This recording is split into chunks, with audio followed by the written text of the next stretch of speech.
بسم اللہ الرحمن الرحیم وبہ نستعین اما بعد فاعوذ باللہ من الشیطان الرجیم بسم اللہ الرحمن الرحیم الحج اشہر معلومات صدق اللہ مولانا العظیم۔ میرے محترم بزرگوں اور دوستوں، آئیے آج ہم جانتے ہیں کہ حج کے ایام کتنے دن ہیں اور کون کون سے دن ہیں۔ تو یاد رکھیں، حج کے ایام 5 دن ہیں، یعنی 8ویں ذی الحجہ سے 12ویں ذی الحجہ تک، اور ان ایام میں ہمیں بہت سارے کام انجام دینے ہیں۔ حج کا پہلا دن 8ویں ذی الحجہ ہے۔ 8ویں ذی الحجہ کو جو سب سے پہلا کام ہے وہ احرام باندھنا۔ سب سے پہلے 8ویں ذی الحجہ کو احرام باندھے، جو کہ شرط ہے۔ احرام قیام گاہ پر بھی باندھ سکتے ہیں اور حرم شریف یعنی مسجد حرام کے اندر بھی باندھ سکتے ہیں۔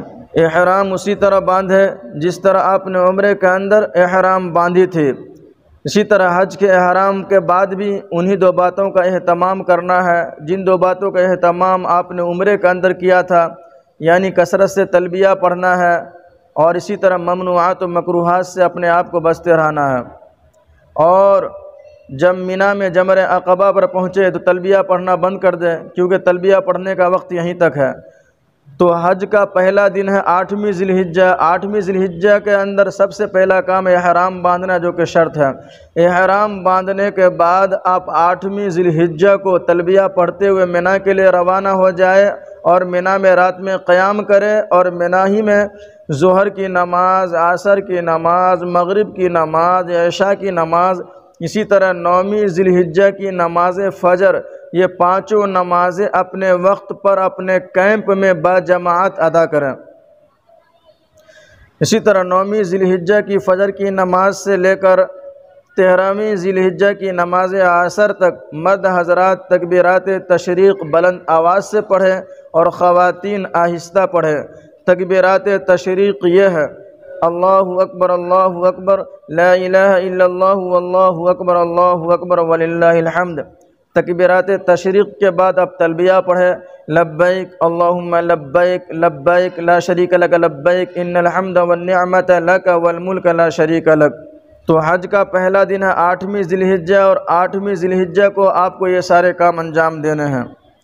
حج کا دوسرا دن ہے 9ویں ذی الحجہ۔ 9ویں ذی الحجہ کی نماز فجر آپ کو مینا ہی میں ادا کرنی ہے، اور نماز فجر ادا کرنے کے بعد ناشتہ وغیرہ سے فارغ ہونے کے بعد آپ عرفات کے لیے روانہ ہو جائیں۔ عرفات میں وقوف کرنا فرض ہے۔ جب آپ عرفات پہنچ جائیں تو زوال کے بعد قبلہ رخ ہو کر کھڑے ہو جائیں، جو کمزور ہو بیٹھ جائیں، اللہ کی طرف متوجہ ہو جائیں، تلبیہ پڑھیں، کثرت سے توبہ استغفار کریں، چوتھے کلمے کا ورد کریں، اللہ کی طرف متوجہ ہو جائیں، روئیں، گڑ گڑائیں، دعائیں کریں، غروب آفتاب تک اللہ ہی کی طرف متوجہ رہیں، غروب آفتاب سے پہلے نہ نکلے، اور اگر کوئی غروب آفتاب سے پہلے نکل آئے اور واپس نہ آئے تو پھر دم واجب ہوگا۔ اسی طرح میدان عرفات میں ظہر کے وقت میں ظہر کی نماز، عصر کے وقت میں عصر کی نماز اذان و اقامت اور جماعت کے ساتھ اپنے اپنے خیمے میں ہی ادا کریں۔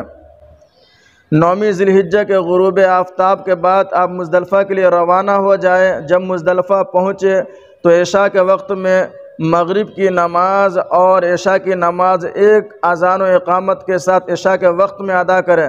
سب سے پہلے مغرب کی فرض نماز پڑھیں، پھر عشاء کی فرض نماز بغیر اقامت کہے ہوئے پڑھیں۔ جب عشاء کی فرض نماز سے فارغ ہو جائیں تو مغرب کی 2 سنتیں پڑھیں، پھر عشاء کی 2 سنتیں اور وتر پڑھیں۔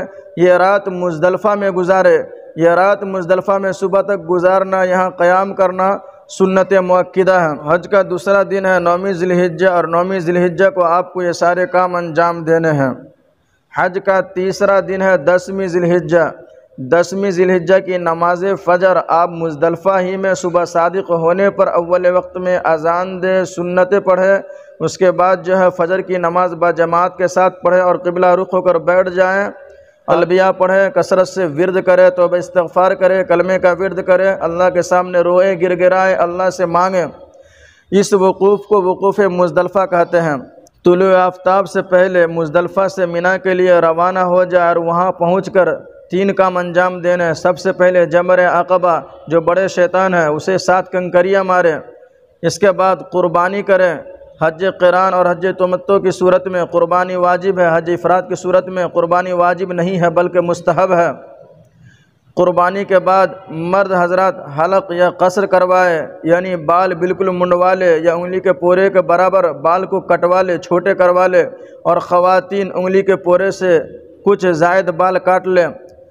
اسی طرح ان 3 کاموں کے اندر ترتیب واجب ہے، یعنی سب سے پہلے جو ہے آپ رمی کرے، اس کے بعد قربانی کرے، پھر حلق یا قصر کروا۔ اگر ترتیب نہ کرنے کی صورت میں جو ہے دم واجب آئے گا۔ ان 3 کام کرنے سے حاجی احرام سے نکل جائے گا، اب اس کے اوپر احرام کی پابندیاں لازم نہیں رہے گی۔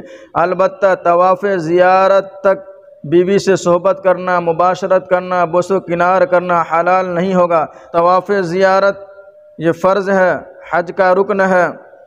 یہ تینوں کام انجام دینے کے بعد، یعنی رمی، قربانی، حلق یا قصر کروانے کے بعد 10 ہی ذی الحجہ کو آپ مکۃ المکرمہ احرام کھول کر دوسرے کپڑے پہن لے اور مکۃ المکرمہ چلے جائے، طواف زیارت کرے۔ جب طواف زیارت سے فارغ ہو جائے پھر آپ واپس مینا آ جائیں اور رات کا قیام مینا ہی میں کریں۔ طواف زیارت کا وہی طریقہ ہے جو عمرہ کا طریقہ ہے، البتہ اس کے اندر عمرے کی نیت تھی، اس کے اندر حج کی نیت ہو۔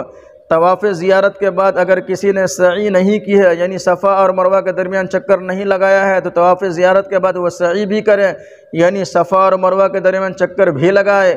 لیکن اگر کسی نے سعی پہلے کر لی ہے، یعنی حج کا احرام باندھنے کے بعد نفلی طواف کے بعد اگر اس نے سعی کر لی ہے، پھر طواف زیارت کرنے کے بعد جو ہے سعی کرنے کی کوئی ضرورت نہیں ہے۔ تو حج کا تیسرا دن جو ہے 10ویں ذی الحجہ ہے، اور 10ویں ذی الحجہ کو آپ کو یہ سارے کام انجام دینے ہیں۔ حج کا چوتھا دن 11ویں ذی الحجہ ہے، حج کا 5واں دن 12ویں ذی الحجہ ہے۔ ان دونوں دنوں کے اندر ایک ہی کام کرنا ہے۔ وہ کام کیا ہے؟ شیطان کو کنکری جو ہے مارنی ہے۔ زوال کے بعد شیطان کو کنکری مارے، 11 تاریخ کو بھی، یعنی 11ویں ذی الحجہ کو بھی، 12ویں ذی الحجہ کو بھی۔ سب سے پہلے جمرہ اولا یعنی جو چھوٹے شیطان ہے اس کو کنکری مارے۔ اسی طرح جمرہ وسطیٰ جو درمیانی شیطان ہے اس کو 7 کنکریاں مارے۔ اسی طرح جمرہ عقبہ جو بڑے شیطان ہے اس کو 7 کنکریاں مارے۔ اسی طرح 12ویں ذی الحجہ کو بھی یہی کام انجام آپ کو دینے ہیں۔ یہ کام انجام دینے کے بعد اب آپ کو اجازت ہے، آپ چاہے تو مکۃ المکرمہ واپس چلے جائیں۔